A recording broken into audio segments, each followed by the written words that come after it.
Ya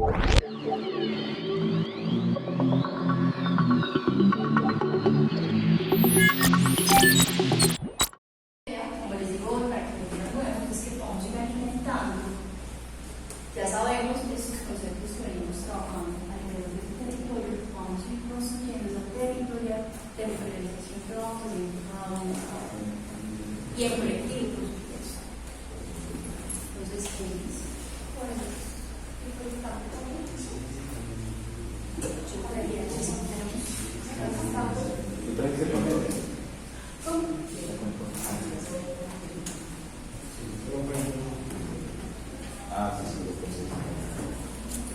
solo agachar un poquito.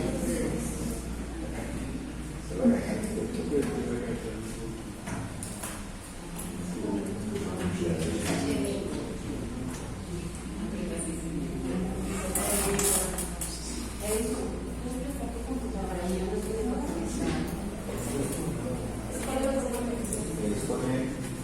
Tenemos un tipo de adaptado.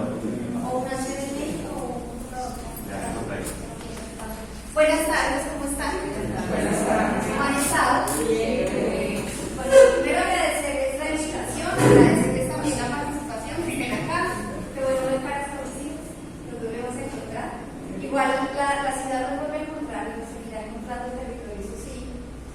En estas andamos y en estas seguiremos, el territorio nos encontrará.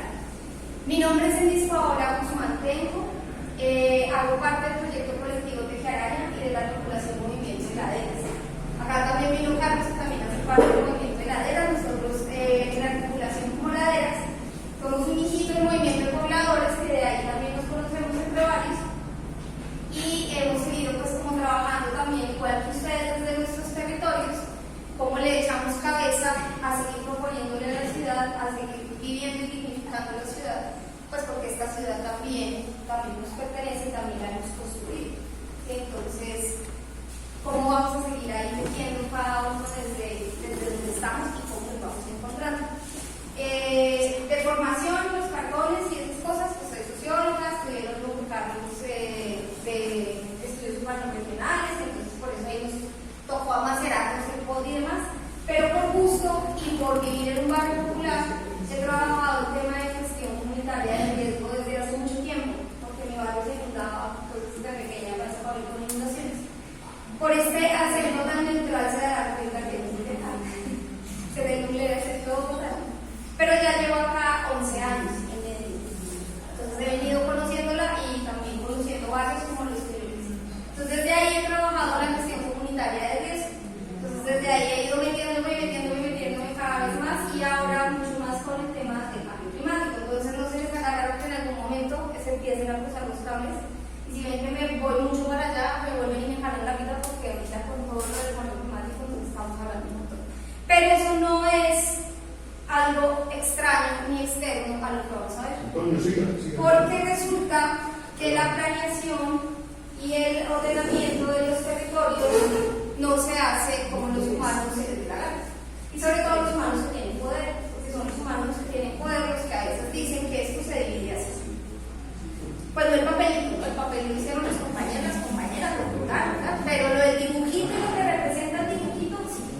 Entonces, ¿qué es lo que vamos a hacer? Vamos a ir recordando algunas cosas que ustedes ya vieron en sesiones pasadas, pero que también ya se las saben porque también han caminado a esta ciudad y les ha tocado pasar una y mil administraciones. Entonces ya saben cuántas propuestas le han puesto a esta ciudad, que ponga esta acá, que lleve, que traiga, un poquito más y los quitan del río que lo llevan para otro lado. O sea, hemos ocupado con esta administración con todo. ¿Listo? Pero entonces para la sesión de hoy vamos a empezar a trabajar los temas que ya hemos también venido trabajando juntos y juntas. Uno tiene que ver con las cartografías, los mapas, ¿qué es este tipo de cosas? ¿Sí? Y sobre todo porque las cartografías también tienen, y los mapas también tienen una función política. Y nos han colocado que los mapas son como la neutralidad de la ciencia. Y la ciencia no es neutral. Los mapas no son neutrales. Y eso es lo que vamos a ver ahorita, mirando acá y mirando allá. Entonces ahorita que vamos a ver. Y la segunda parte es un tema que también ya hemos venido trabajando con algunos de ustedes, nos hemos encontrado con ese tema. Un tema sabrosón, pero que se ha quedado un poquito como engavetado y que ya vuelve otra vez y sale en muchas comunidades, es el aborto social. y es el avalúo social. Lo bueno es que como este tema lo hemos trabajado entre varios, ahí voy a estar solita, nos vamos a hacer como tareas facilitadores, porque vamos a estar hablando de cómo nos va a ir por eso. Esa es una propuesta que ha salido de lo comunitario, porque como muchas cosas en el ordenamiento, pero la historia no nos la cuentan, sale por propuesta de las comunidades, porque nos ha tocado pelearnos muchas cosas hasta que ahí aparece. Entonces, esta es la avalúo social, ya se viene avanzando, ha venido con un paso como lento y es como hagan de cuenta los extinguidores de las mangueras en caso de emergencia no pandemia. Cuando se necesita, tengan el avalúo y ahí se vuelve y aparece. Pero la idea es que cada vez más la podamos ir como trabajando y avanzando, porque no se nos puede convertir en sacarla cuando ya tenemos ahí encima. ¿Por qué? Porque esta herramienta de avalúo social es una propuesta para que no se evalúen las casas de los sectores populares como se evalúa normalmente por el abuso FODASA. Porque si se evalúa como si fueran propiedades comerciales en la ciudad planeada y normada, siempre van a tener la situación.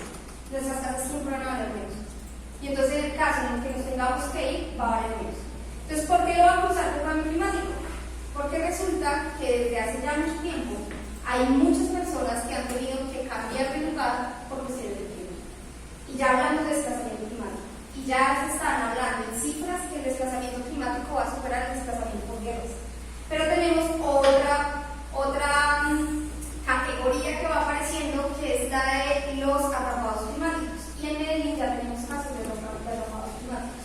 Por eso el avalúo ahorita otra vez está tomando fuerza, porque ya no van a ser las obras las que nos hacen.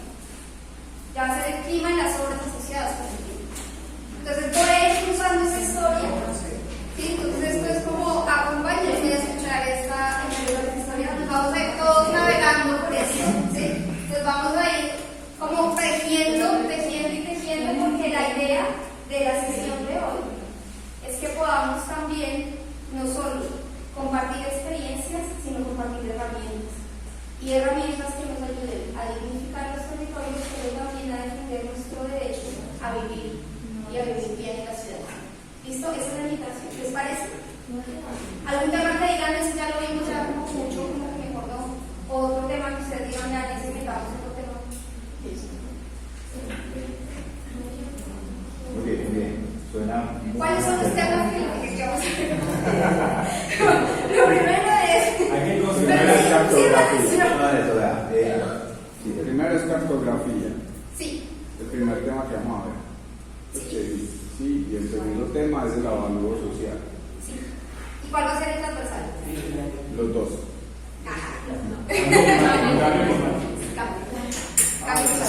Pues vamos a meter mucho con cambio climático por lo que les decía, porque eso nos va a generar movilidad poblacional, pero además porque también nos está generando impactos fuertes en la salud, en la vida, pero en el planeta. Y prácticamente lo que está haciendo el cambio climático es el planeta diciendo tengo un virus. Cuando ustedes tienen un virus en el cuerpo, ¿cómo reacciona su cuerpo? Se calienta. Se calienta, ¿cierto? ¿Cómo se acuerda que se calienta? Con la fiebre. Con la fiebre. Al planeta le dio fiebre. Entonces, la fiebre del planeta es más grave que la fiebre de nosotros. Porque si el planeta llega a subir, ya subió centígrado y medio, y vean lo que está pasando. Se están descongelando los polos, hay nevados que ya están dejando de existir, con solo 1,5 grados más. Lo que dicen los más así, los colapsólogos de moda, dicen que va a subir 3. Subiendo 3, van a haber lugares donde ya no se pueda vivir. ¿Por qué? Porque ya no van a existir. Por ejemplo, las costas. La erosión costera cada vez es más fuerte. Entonces, ¿para dónde va a ir la gente de la costa?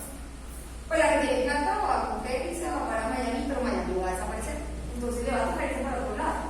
Pero la gente que tiene plata, pues generalmente es la primera que sale, va a empezar a llegar a las ciudades del interior. ¿En dónde vivimos? En una ciudad interior. Entonces no se les haga raro que empieza a llegar gente con un poder adquisitivo que viene de otros lugares donde ya no puede vivir, porque aparte está en una ciudad del interior en que somos ricos. También, pero está pasando en este momento. En agua. Como somos ricos en agua, por eso nos vamos a ir conectando por acá. No lo tengo por acá los ojos. ¿Ustedes han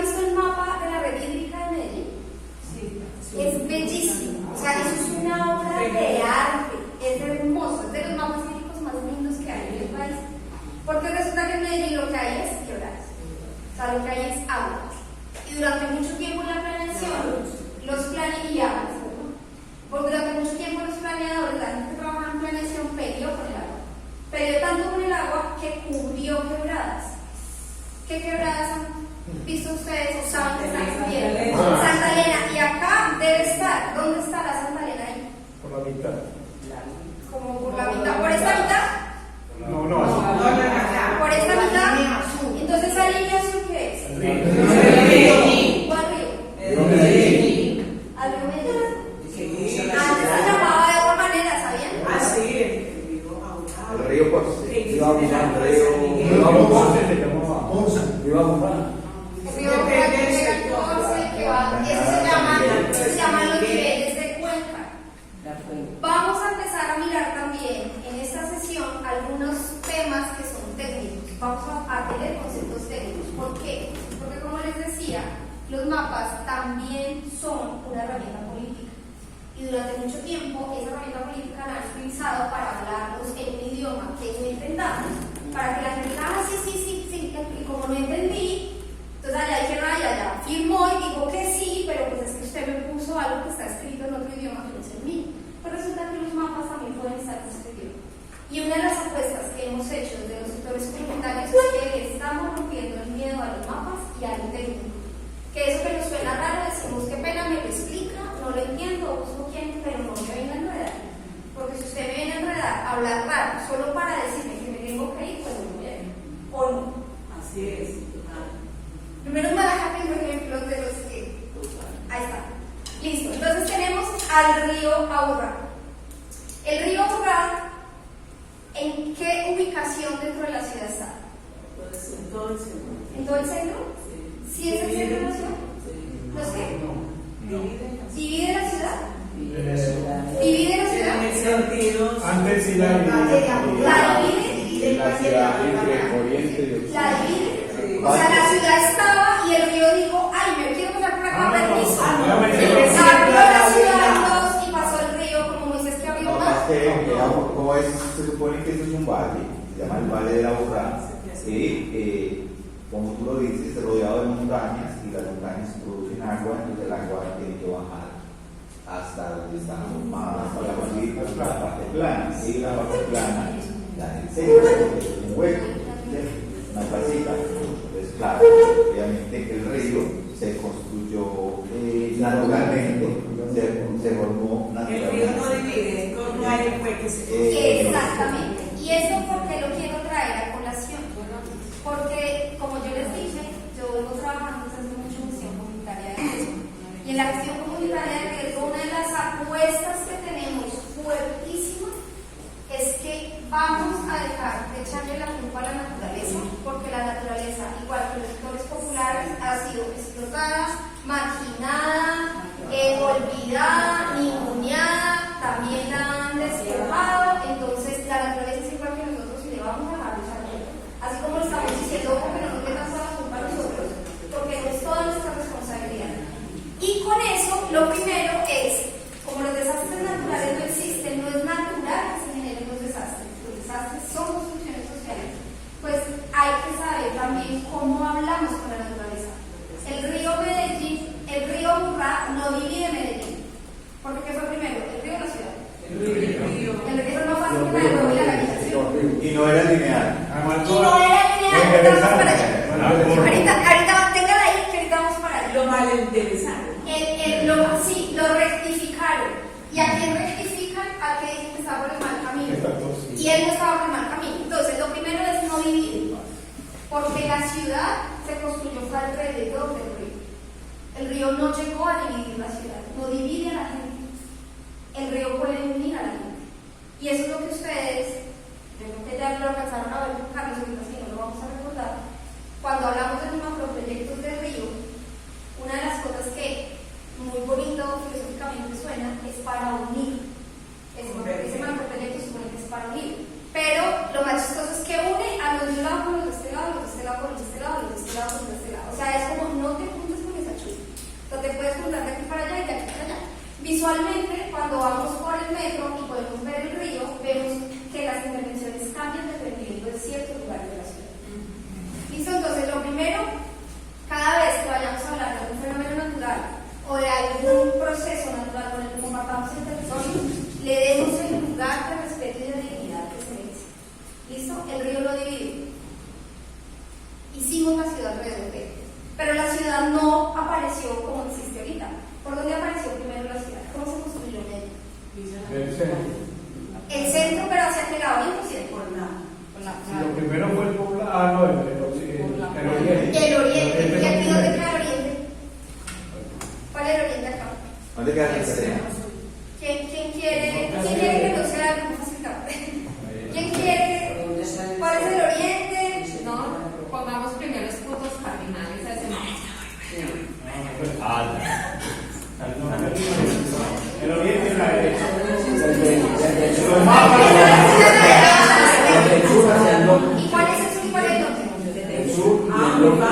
claro como la verdad. O sea, Que ahí no nos dieran la espalda, ¿no? Este es el sur y este es el norte, ¿cierto? Así es. Si lo dejo así, y me digo que el sur era allá y el norte era allá, entonces el sur es ese. No van a hablar, vamos a mirar. Ahí sí. No lo pegues todavía. Sur y norte. O sea, no era sur y norte. ¿Y por qué sabemos cuál es el sur y cuál es el norte? ¿Por dónde sale el sol? No pasamos por la división del río que va de norte a sur, de sur a norte, entre sus lados opuestos, oriente y occidente. Prácticamente, analizando la posición del río, podemos calificar la estación de cada uno, norte, sur, oriente y occidente. Pero aquí no me está dando la dirección del río, me está diciendo por dónde está el río, pero ahí no sé por dónde va el agua del río. No, pero según la cartografía, el río va de norte a sur, de sur a norte. Imaginariamente como está. Y después así está oriente y occidente. Según lo que aprendimos en la escuela, en todos los mapas, el norte queda arriba, el sur abajo, el oriente a la derecha y el occidente a la izquierda. ¿Y aquí cómo sé que es arriba y que es abajo? Exacto. Aquí podría esto ser arriba. Exacto. Pero si me paro acá, esto es arriba. Varía. Exacto. ¿Qué es arriba y qué es abajo? Varía la definición. Hay que hacer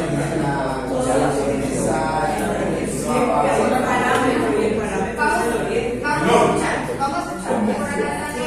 Dentro del mapa, como es un mapa imaginario, es muy distinto a que es un mapa real. Pero si vamos a la ubicación de la ciudad, de acá donde estamos, el oriente es quien va para Buenos Aires o parte de Río Negro y esos sectores hacia allá, ese es el oriente. Ya, el occidente, yendo hacia el estadio, por los lados de Sudamericana y otros, para abajo ese es el occidente. Ya el sur, quien va para los lados de Belén, que se llama el lado Sabaneta y Camuy, y al norte, quien va para Bello y todos esos sectores de allá del hospital, todo de allá, Jardín Botánico, Aranjuez, todo eso es el norte. ¿Cómo hago para saber todo eso? Pero aquí este mapa no es real, porque estamos en el mapa de Antioquia o de Medellín, entonces aquí sí nos ponemos que no nos ubicamos más de uno por lugar, que no me puedo Según la comuna, ubicando la comuna queda en el norte, el sur, la derecha. ¿Y cómo sé cuál comuna es cuál? Se puede identificar por la dirección. Pero vean que todo lo que me están contestando, en ninguno me está diciendo aquí no. ¿Cómo lo hace? ¿Cómo identificar la comuna social? Porque aquí nos acaban de dar una clave súper clave, que no fue y que fue muy importante todas las coordenadas que pusieron ahí. Pero cuando en un mapa no tengo esa información, tranquilamente puedo decir, no sé. Porque el mapa no está dando esa información. Vean que ustedes me dieron un montón de información del territorio. No le dieron mapa. Aquí me dijeron que es que el río va con dirección al norte, que le pregunté a él, y aquí como sé cuál es, no sé para dónde va el río, si eso no lo está moviendo. Acá me dijeron, si usted va para el oriente, va para Buenos Aires, va para no sé qué, me empezaron a dar un montón de lugares y de puntos del territorio y de la geografía. Pero aquí, ¿cómo le pregunto a un papel todo eso que ustedes me están diciendo? ¿Es posible que un papel me diga eso? O cada vez que traigo un mapa, tengo que ir con alguien a decirle, venga, sí, es un mapa y darle play a la persona. Sí, es que la persona tiene que ser conmigo, es un mapa imaginario y sobre vamos a construir, pero no es real. Tiene que acudir a unas convenciones que están establecidas y plasmarlas en el papel. Para poder ahorita vamos a ir a hablar ahí, porque por acá nos dijeron eso, por acá también, entonces no se me adelanten que nos tocamos para allá. Pero lo primero es lo que nos acaban de decir aquí. Los mapas son representaciones imaginarias. Eso no quiere decir que el territorio no exista. Eso no quiere decir que el espacio geográfico del que estamos hablando no exista. Quiere decir que la representación que hacemos son representaciones y abstracciones. ¿Eso qué quiere decir? Que no todos tenemos la misma abstracción del territorio. tenemos algunas convenciones que son comunes. Por ejemplo, las divisiones político-territoriales, que no son un acuerdo como tal, pero que sí son un punto de partida. Esas son las políticas imaginarias. O cuando ustedes pasan de Manrique a Aranjuez, hay una calle que se levanta y dice: un momento, bienvenido a Aranjuez, va a pasar usted por acá. O cuando ustedes cruzan el Magdalena, les dicen: bienvenidos a Cundinamarca. Sale el río y dice: hola, ahora soy de Cundinamarca. No les dice eso. Las fronteras entre los alientos, cuando el río se sale es una inundación. Mejor que no lo haga. Ahorita calla. Para mí, yo pienso que lo primero es identificar esos puntos cardinales dentro de ese mapa para poder ubicarnos realmente. Porque si no lo ubicamos, no sabíamos cuál es el norte, cuál es el occidente, cuál es el sur. Listo. Entonces, por aquí voy a colocar otras puntas que ustedes se me están adelantando. Entonces, por acá los puntos cardinales que ya las y por aquí también me habían dicho las convenciones. Ahorita nos vamos para allá. ¿Listo? Ahorita nos vamos para allá.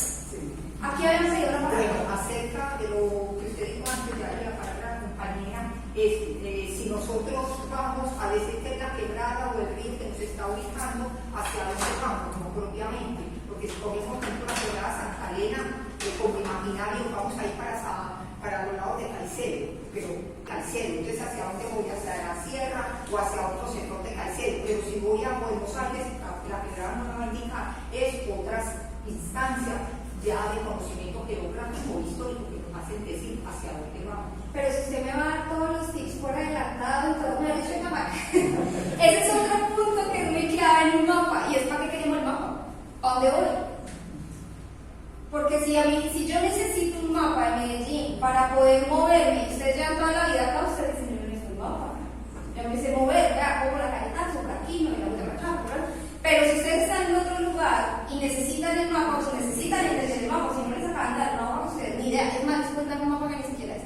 Lo primero es saber uno para dónde va, porque si uno no sabe para dónde va, cualquier bus le sirve, cualquier mapa lo enreda. Cualquier mapa lo enreda. Cada vez que a ustedes les entreguen un mapa, y eso, ¿para qué? ¿Qué quiero con eso? Como en la vida, ¿no? Uno tiene que saber para dónde va en la vida, ¿no? Y a veces uno no sabe para dónde quiere ir, pero más o menos sabe por dónde quiere ir. A veces. Precisamente, todas las coordenadas, imaginarias o no, siempre parten de un punto de partida. Desde el punto de partida ya se clasifica, se caracteriza la alineación por donde se dirige. Las coordenadas, ahorita vamos a hablar también de las coordenadas. Listo, muy bien. Esto porque es importante para hablar del POT, porque cuando uno quiere estudiar el POT, eso es una mamotreto así, un montón de letras, un ladrillo, pero lo que uno más o menos más lo puede entender es en las cartografías. Entonces le sueltan un montón de mapas que si uno no sabe leer el mapa, a uno le da pereza y dice: y esa es una de las estrategias políticas. Enreden para que la gente no le pierda interés a eso, y ya después cuando pueda vuelve ahí y les pone el tema, y entonces y eso hace parte de la cultura política y de la formación política. La formación política no es únicamente el discurso y tal, no, es irnos también llenando de herramientas que nos ayuden a interpretar nuestra realidad y interpretar nuestro momento. Y cuando hablamos del ordenamiento territorial, es ayudarnos a interpretar también cuáles son las concepciones del territorio, porque nos han impuesto que las que son las verdaderas o las correctas son las que hacen los planeadores, o sea, una figura de poder, con unas cartografías, con unos mapas.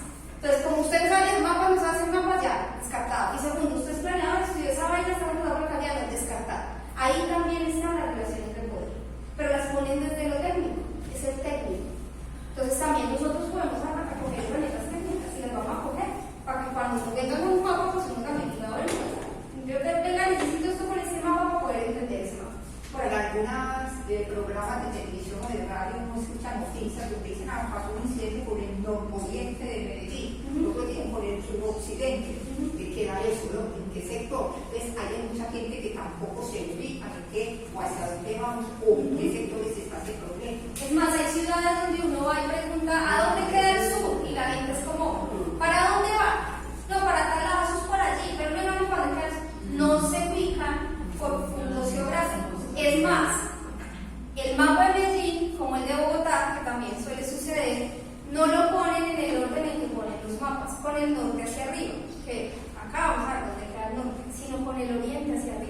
¿Por qué creen que ponen el oriente cerrado? Porque a veces es más fácil ver a Medellín así que así. ¿Por qué creen eso? Porque de acuerdo a la cartografía, son principios de habilidad donde hay expansionismo en la comunicación y en el desarrollo local, entonces es más viable. Pero de acuerdo a la cartografía debe ser el norte que se habla. No, precisamente. Pero, es el principio. Como por eso, principio. pero la pregunta es por qué hay dos muy específicos que son el de Medellín y de Bogotá, los ponen con el oriente cerrado. Solo como principio de crear ordenamiento territorial y desarrollo local. Entonces se irá por ese punto. No es por el plan de ordenamiento territorial. ¿No será por el ángulo de visión que uno entiende más así? Tiene que ver con el ángulo de visión. ¿Pero por qué? ¿Qué es lo primero que ustedes ven cuando abren los edificios por la mañana? El sol. ¿Y por dónde sale el sol? Por la negra. Sale por el medio. Eso viene bajando desde la sale por el oriente. Por los diferentes sitios de la ciudad, sale por el oriente. Por eso a muchas personas les queda más fácil leer el mapa por donde sale el sol. Y eso es una de las cosas que la planeación técnica les revienta la cabeza cuando la gente le da el mapa.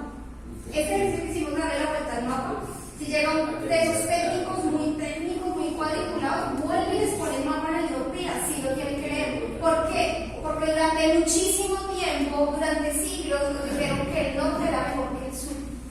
¿No han escuchado eso? Que es que el norte, que hay que mirar al norte. ¿Dónde está el sueño? El norte. ¿Dónde está Europa? En el norte. Y durante... Bueno,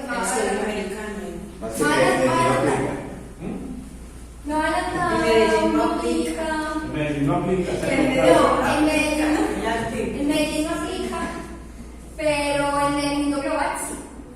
Y durante mucho tiempo tuvimos unos mapas que nos daban una distorsión. No lo tengo acá a la mano, pero les voy a pasar un pedacito de una película, luego se los hablo en donde cuentan cómo los mapas con las técnicas que se tenían antes.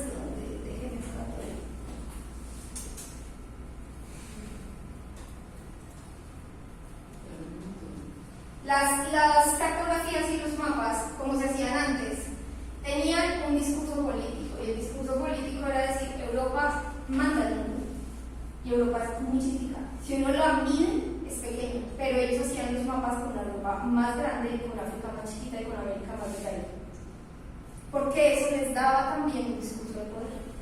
Entonces los mapas también son herramientas de poder. Por eso esto del imaginario, hay que tener claro que las fronteras político-administrativas son fronteras imaginarias.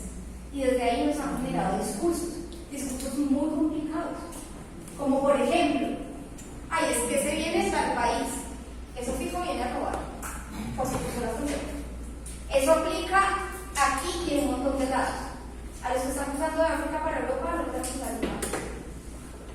A los que están cruzando la frontera norte hacia México, no los dejan cruzar. A los que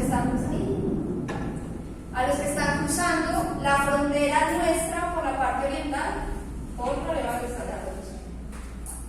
Porque las fronteras son imaginarias, pero también son representaciones políticas y de poder. Y eso genera identidades de ese patriotismo. Es que mi país y mi bandera es mejor y por eso al otro no, porque es que el mío es súper. ¿No han escuchado eso en películas, sobre todo esas que hablan en inglés? Somos la nación que liberará y qué tal. ¿No han visto que el miedo más grande en las películas gringas es que nos invadan y crucen su frontera y todo lo que está alrededor de esa discusión de la frontera? Pues las fronteras son imaginarias, son las formas en las que, como seres humanos, que esos grupos de poder han intentado negarnos nuestro derecho a migrar, a movernos, como las otras especies. Ustedes han visto, a Medellín llegan muchas especies migratorias, sobre todo de aves. Imagínense si las aves tuvieran esas fronteras imaginarias entre aves. Tendríamos un desequilibrio económico un poco complicado. Entonces, lo primero es que este tipo de fronteras son imaginarias. La que no es imaginaria es el río. Pero con el río nos enseñaron a decir de que nos divide. Entonces, échenle la culpa. Entonces, ¿qué es la culpa? Es que llovió duro y es que se salió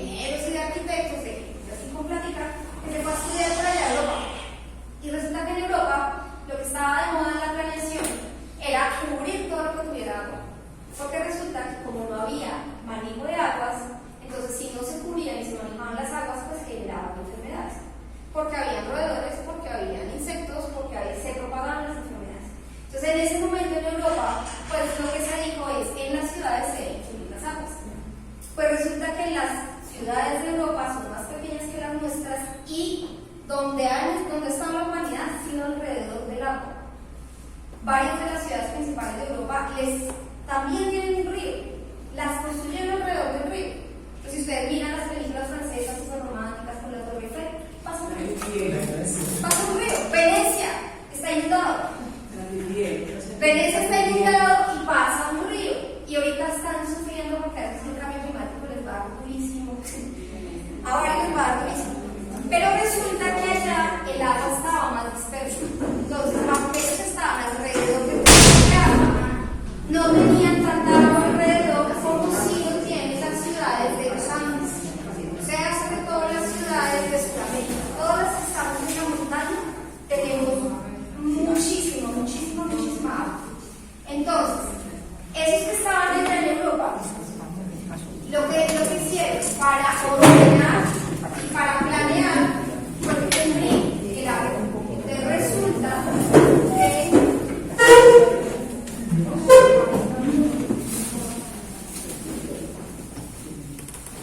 te estamos escuchando. Te estamos Como escuchando. adiecito, ¿no? Vamos ahí. ¿Será que apoyamos el regulador?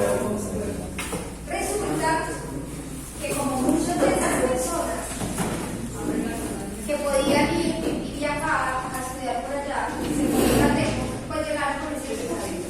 Y llegaron a lugares en donde había mucha agua. Eso pasó en México. Cuando llegan los higienistas, pues llegaron por ese discurso. Vamos a cubrir las aguas. Cubramos las aguas de México. Y hasta difícil.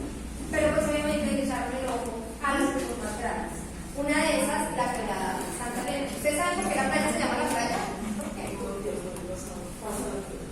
Era la playa, ¿no? Porque por ahí pasaba la quebrada Santa Elena hacia un playón gigante y la gente se iba los domingos a bañar allá y en una playa. Realmente lo dejaban. Entonces ellos la cubren. ¿Por qué la cubren? Porque estaba contaminada. ¿Será que la quebrada se contaminó? No. ¿Quién la habrá contaminado? ¿Ustedes? Los hombres sí, los hombres. Las mujeres no. La peor necesidad. ¿Cuántos de los hombres que están acá son dueños de industrias textiles? ¿Ninguno? No, ¿Ninguno tiene una industria textil? no. Entonces ustedes no contaminaron la quebrada. Déjenme decirles, los quiero bajar de la edición, que no son de los poderosos que contaminaron la quebrada.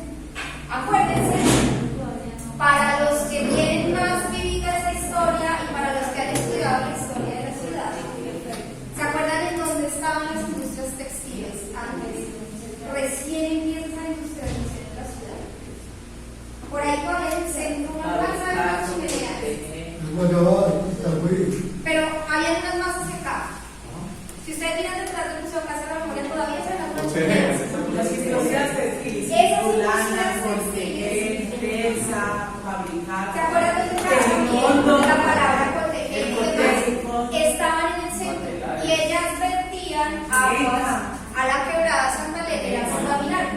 Entonces resulta que otros la contaminan y otros vienen a decir, para que eso no nos haga daño en nuestra salud, la culpable es la quebrada, la vamos a cubrir.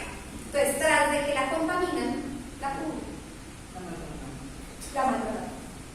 Y hay una deuda histórica con el río Medellín y con la quebrada Santa Elena. Con el río Medellín, porque entraron los meandros al río, lo rectificaron, lo pusieron por el buen camino, le quitaron su derecho a la libre personalidad, porque los ríos también tienen derecho a la libre personalidad, como las montañas, como no tienen derecho a la libre personalidad, la naturaleza también. Y se la quitaron al río, y aparte de eso, a la quebrada le dijeron: usted es sucia, la tengo que cubrir, porque es culpa suya. No se les hace conocida esa historia, pero los humanos también. Revictimizando a los que Pero es lo mismo que les han dicho a los campesinos, que nos han dicho a las mujeres, que nos han dicho a las comunidades populares. Es exactamente lo mismo. Usted es pobre porque quiere. O sea, la Federación Canal le dice: usted es sucio porque quiere. Entonces, ¿qué hacemos con la sociedad? Para abajo el tapete. ¿Sí o no? Entonces, para que cuando llegue la visita, todo está recogido, ¿sí o no? Entonces, ¿qué hicieron a la quebrada? Imposible.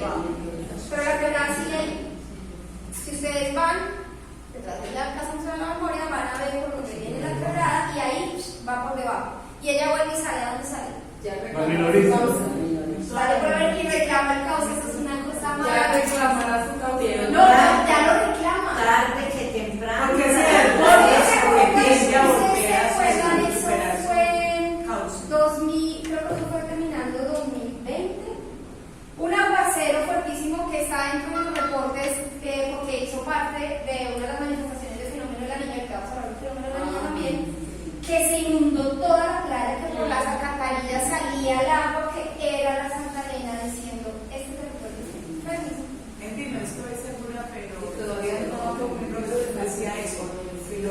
cada 20 años tienden a recorrer su cauce. Eso se llama temporada de retorno o periodo de retorno.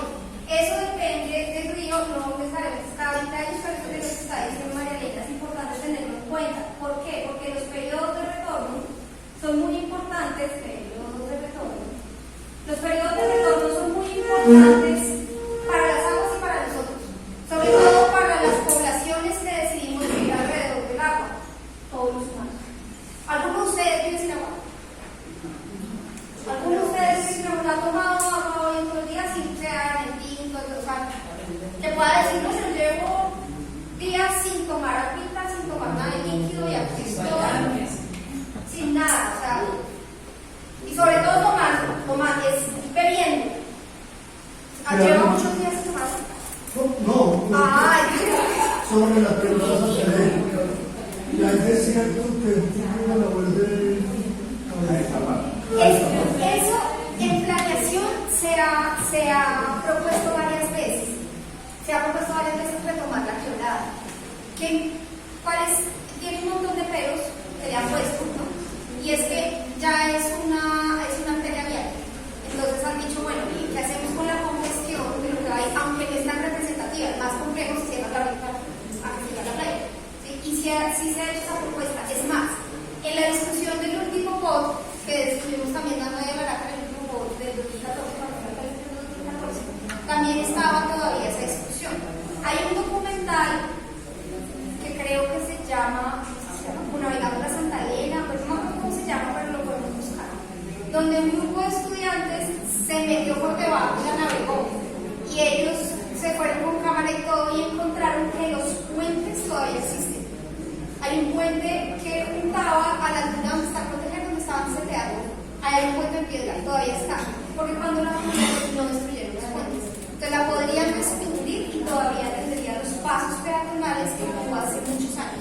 No, pero Eso hay que buscar el documental.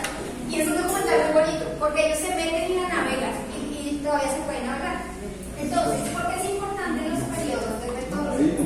Porque vamos a hacer también una cosa. Como estos, vamos a estar hablando como 2 horas y media, y no voy a hablar un poco más, sino alzo la voz, porque ustedes están murmurando y yo sigo alzando la voz para que me escuchen, se me vaya. Entonces, cada vez que yo escuche que están como muchas voces hablando, yo voy a empezar a bajar la voz. Porque uno, me parece que le quitar la voz, pero no puedo quitar. Y 2, porque es que necesito la voz. Entonces, vine con ella, me quedé con ella. Entonces, si yo escucho murmullos, voy a empezar a bajar la voz. ¿Listo? De resto, voy a intentar mantenerla ahí. Retomando lo de los ríos y quebradas, y también las laderas, quienes están construyendo cerca de esos afluentes, ¿qué se hace? Que ya hasta hay una frase por ahí que dicen que quien construye cerca de las corrientes de agua se las puede llevar la misma corriente. ¿Qué hay que hacer sobre eso? Lo voy a apuntar, voy a meter una cosita de gestión de riesgo, volvemos a la Santa Elena porque hemos hablado un montón, pero no la hemos colocado aquí. Necesito aquí saber dónde queda la Santa Elena. Entonces, lo primero, los periodos de retorno que nos estaba hablando Marlene. ¿Qué son los periodos de retorno? Resulta que la naturaleza es muy sabia, y eso ya todos saben. Pero las aguas tienen memoria. Las aguas tienen memoria y es una de las dinámicas naturales que más conserva la memoria. ¿Sí? Ojo, ¿por qué lo pongo y lo repito con las aguas? Porque las montañas no la tienen. Y eso es importante tenerlo en cuenta ahorita porque ustedes saben que hay una montaña que en este momento está súper activa y nos tiene a todos ahí con el creo en la boca. ¿Cuál? El volcán Nevado del Ruiz fue igual que el río Medellín, tenía otro nombre antes. ¿Cuál era el nombre anterior que llegara el señor Ruiz y le colocaron el apellido? El Cumandai. El Cumandai es el nombre que le puso el pueblo uruguayo, que significa hombre de barba blanca y nariz humeante. Quiere decir que desde hace muchísimo tiempo la gente sabía que es un volcán y que era un nevado, la barba blanca es de nevado, ¿sí? Y de salir bien. Por eso me digo para facilitar el la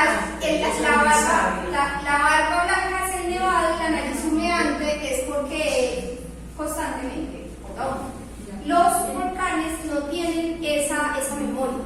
¿Por qué no traigo a colación? Porque usamos un montón de información no real sobre lo que está pasando en el volcán. Pero el Nevado del Ruiz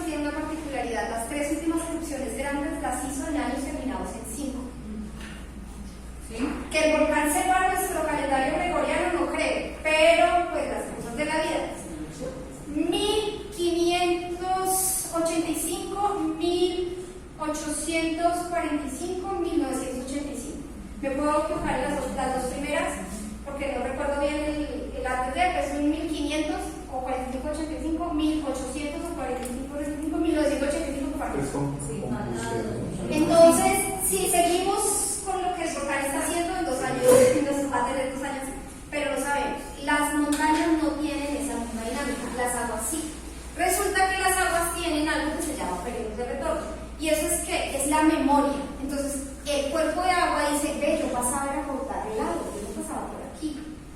Entonces, él se acuerda de su cauce original. Entonces, en los ríos más grandes, el cálculo que se hace es que el periodo de retorno es de más o menos 100 años. Esto porque es importante saberlo y porque también lo pongo con armero. Ay, 30 años. Ay, podemos ver Cauca que para hablar de Cauca necesitamos otra sesión, porque Cauca es de los ríos más sabios que hay en este país, es el Cauca, es impresionante. Si algún día ustedes sienten mal genio, piensen en el Cauca y se les pasa. Sienten mal genio, piensen en el Cauca y se les pasa. Ahí me iba a ahogar el año pasado. En el río Cauca,